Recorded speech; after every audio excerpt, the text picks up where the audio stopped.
It was supposed to be a contract, not a takeover. Clara Sterling never expected to inherit a legacy built on nothing but shadows. The news of her father's sudden death hit like a wrecking ball, but the truth that followed was far worse. The sprawling Manhattan estate, the glittering parties, the whispered reverence in financial circles, none of it was real. Her father had been living on borrowed prestige, his empire propped up by debts he could never hope to repay. And now, the moment she inherited his name, she inherited everything he had left behind. A mountain of unpaid loans, creditors circling like sharks, and a reputation that could collapse with a single misstep. Mere days after the funeral, Mark Vance arrived. Not with condolences, not with flowers, but with leather-bound folders, court orders, and a calm certainty that made Clara's stomach tighten. Mark had once been her father's protégé, a young man groomed to take over his world. Now he was the arbiter of her future. He offered a deal, and the terms were simple in their cruelty. 2 years of marriage to him, a contract that would legitimize his power in the upper echelon of New York's elite, in exchange for saving her estate from immediate seizure. Every glance he cast was calculated, every word deliberate, a predator masking as opportunity. Clara felt the weight of choice like a physical thing pressing against her chest. She could refuse, watch everything crumble, risk bankruptcy, humiliation, perhaps even criminal investigations because her father's schemes weren't just financial, they were illegal. Or she could accept, sign her life over on paper, and live in a gilded cage for 2 years, where every smile would be scrutinized, every gesture measured, and every word judged by the invisible eyes of New York society. The first time she saw the contract, her fingers trembled over the pen. She read the clauses repeatedly, scanning for loopholes that did not exist, hoping for mercy that would not come. Mark did not intervene, his presence a silent test. Finally, she signed. The ink dried like a seal on her freedom. The estate was safe for now, but at what cost? Mark didn't offer her a fancy fountain pen. He pushed a standard, cold plastic ballpoint across the desk. It was a subtle insult to her old money sensibilities. The Sterling name used to be a fortress, Clara, he said, leaning back as he watched her eyes dart over the clauses. Now it's a liability. You're not just signing for the estate. You're signing for the right not to see your father's face on the front page of every tabloid in the country. Clause 4.2, the non-disclosure of his offshore investments, is the only thing keeping the FBI from your door. Clara felt the coldness of the pen against her skin, realizing that Mark hadn't just studied her father's business. He had memorized his crimes. When she finally pressed the nib to the paper, the scratchy sound felt like a scream in the silent room. Mark's penthouse wasn't a home. It was a high-frequency trading floor masquerading as a residence. The air tasted of filtered oxygen and expensive silence. Mark moved through it with a lethal efficiency, treating Clara less like a wife and more like a high-risk acquisition that needed rebranding. In my world, Clara, sentiment is a tax you can't afford, he told her during their first dinner, his voice as sharp as the crystal stemware. He began stripping away her old money softness, replacing it with the brutal optics of the digital age. It culminated in the third week, when Mark found her wearing a vintage sapphire brooch, a sterling heirloom that had survived 3 generations of social upheavals. He didn't ask her to take it off. He simply stood in the doorway of her dressing room, his silence more chilling than any critique. That piece represents a world that went bankrupt while it was still sipping champagne. Clara, he said, his voice flat.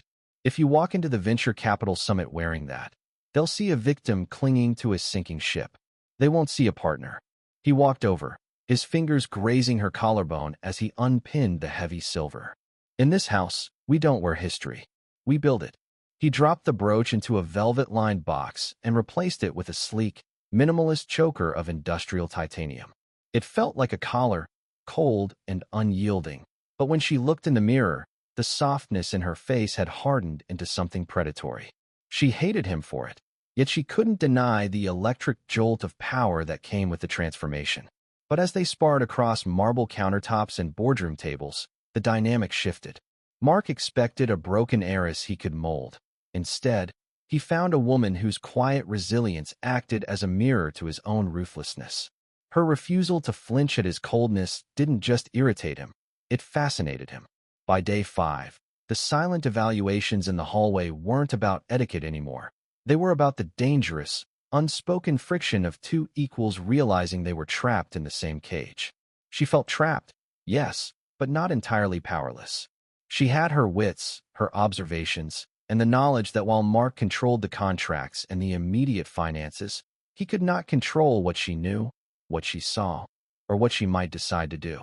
And so their alliance began, not with warmth, not with trust, but with the cold, careful steps of two people recognizing that their survival depended on cooperation.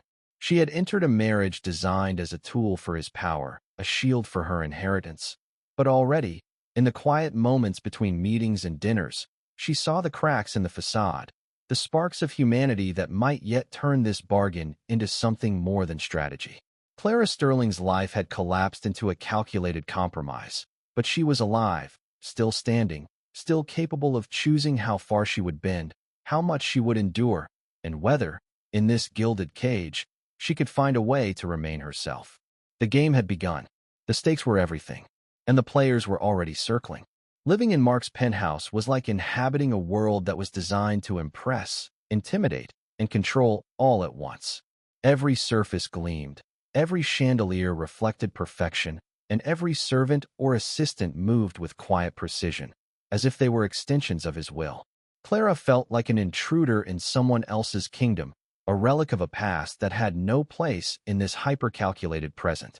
Her days were consumed by endless social obligations, charity galas, fundraisers, board dinners, events where a single misstep could undo her family's fragile survival and ruin the careful negotiations keeping creditors at bay. Mark observed her constantly. He did not hover, but his presence was always there, a measured pressure she could feel at the edge of her awareness. He corrected her posture once at a gala, not cruelly, but with a precision that left her breathing shallow, acutely aware of the rules she was expected to learn.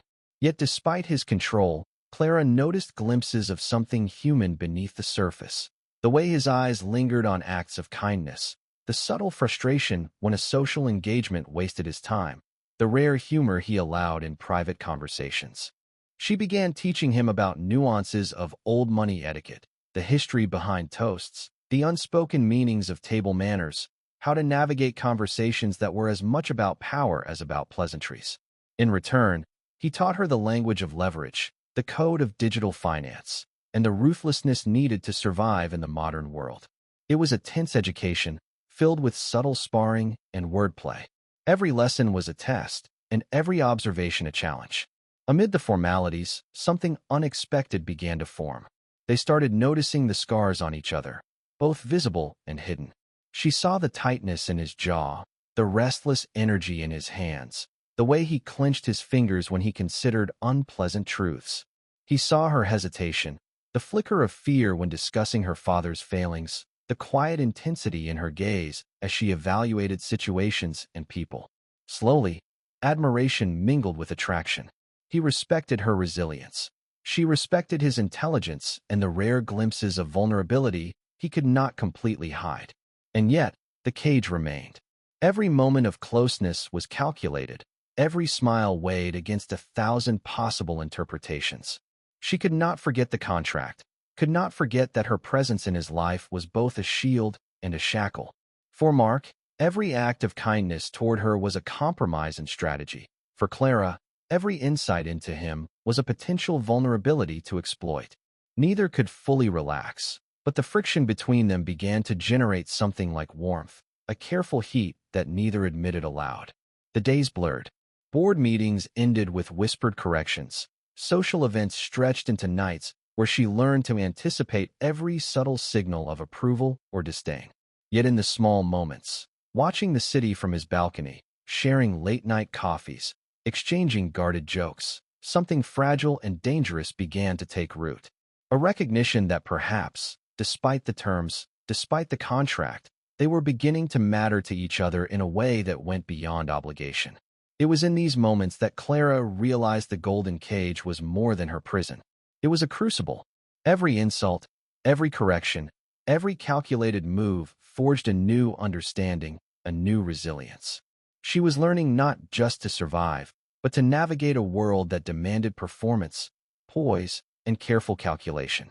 And in that crucible, she also recognized the strange possibility that Mark, for all his cold efficiency, was learning as well, not just about power, but about empathy, trust, and the unexpected cost of manipulation. But the shadow of her father's crimes was a debt that interest couldn't settle. Even as the distance between her and Mark shrank, the contract remained on her nightstand, a cold, paper reminder that their proximity was purchased, not earned. Every late-night conversation was shadowed by the question, was he looking at her, or at the leverage she represented? Yet, in that uncertainty, Clara found a new kind of power. If she was a transaction, she would make herself the most expensive one he'd ever made. She stopped merely enduring the cage and started learning how to pick its locks, realizing that the best way to survive Mark Vance was to become the one thing he couldn't predict. The weeks passed. Lessons continued. Observations sharpened. Rules were tested and boundaries defined. And somewhere in the measured pauses, the careful glances, the unspoken calculations, Clara Sterling and Mark Vance began to discover that even in a world built on contracts, power, and debt, a different kind of connection could emerge, one born not of obligation, but of shared understanding, cautious respect, and the faint, dangerous glow of attraction. The golden cage remained, but within it, the first flickers of fire were beginning to burn. The first hint of true danger arrived not from a market crash, but in the form of Eleanor Price. A woman who moved through the city's boardrooms like a silent blade. Eleanor hadn't just been Mark's partner. She was the architect of his coldest ambitions. She began her assault with whispers, leaked emails, and jagged hints about the Sterling contract. But the real blow arrived in a heavy vellum envelope delivered to Clara's private quarters. Inside was evidence that went beyond bankruptcy, proof that Clara's father had actively embezzled from his client's pension funds. Eleanor's accompanying note was a masterclass in elegant extortion. Dignity is a luxury your family can no longer afford. Deliver Mark to me, or I deliver this to the district attorney. Clara felt the walls of the penthouse closing in. Telling Mark meant handing him a weapon he might use to finalize his takeover. Keeping it meant letting Eleanor dismantle them both. In the days that followed, the change in her demeanor was impossible to hide. She became more cautious, her smiles tighter, her questions sharper, sensing the walls of the golden cage going up again. Mark, always intuitive, noticed the shift immediately. His trust, always tentative, began to fray. When he asked directly, Clara offered only vague answers, and the tension in their shared space grew palpable. Eleanor escalated, leaking selective information to the board to paint Clara as a manipulator. When Mark finally confronted her, his voice was low, vibrating with the sting of perceived betrayal. I thought I knew what this arrangement was, he said, his voice low, vibrating with the sting of perceived betrayal. But now I'm not sure who I'm looking at. Was this entire partnership just your way of hedging a bet?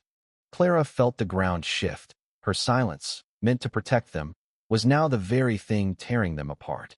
The tension reached its peak during a high-stakes corporate dinner. Eleanor was there, of course, radiant and poised, the very embodiment of controlled power. Before the dinner reached its peak, Eleanor cornered Clara in the mirrored hallway of the Met. The smell of her perfume was cloying, something expensive and suffocating.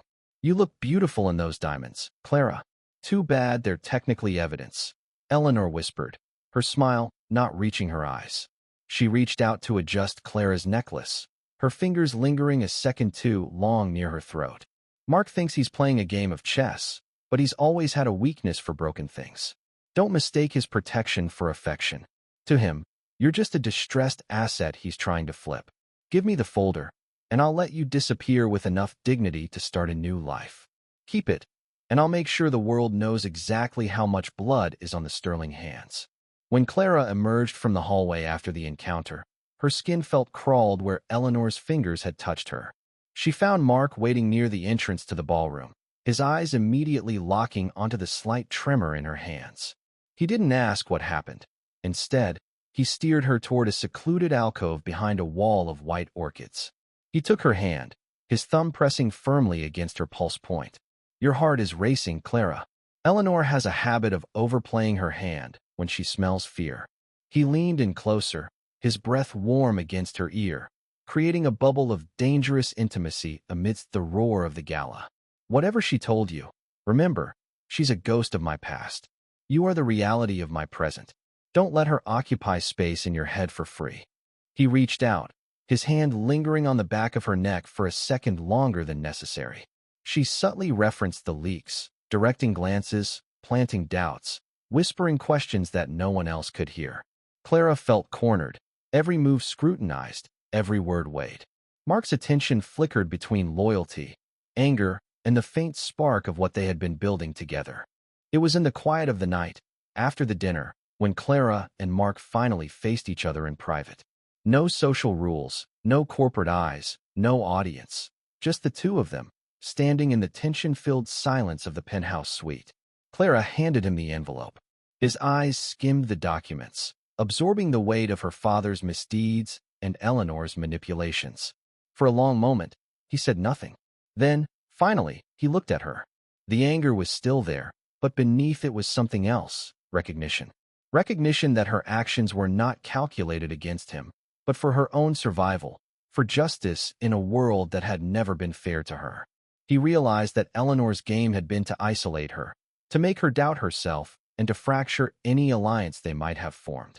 And he understood, painfully, that their connection, whatever fragile bond it was now a choice they had to defend, not a given.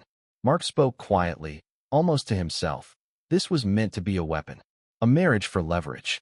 And yet, here we are, still standing.